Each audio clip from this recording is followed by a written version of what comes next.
Okay, so let's move on to question number 5. So question number 5 on test 1 says we're giving this figure.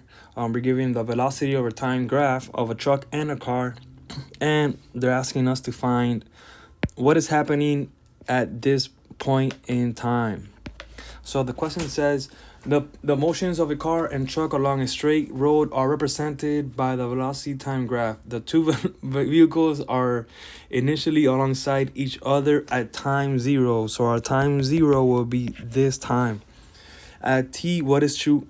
At time t, what is true of the distance traveled by the vehicle since time equals 0? A, the car will have traveled further than the truck. B, they will have traveled the same distance. C, the truck would not have moved. Or D, the truck will have traveled further than the truck. The truck will have traveled further than the car. Sorry, not. Let me erase this. Sorry. It says car.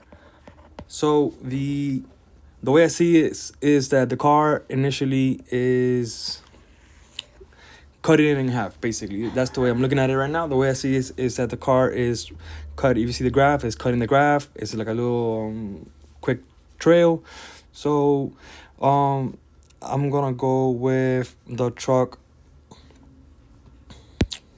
The truck will have traveled further than the car as our answer, which is letter D.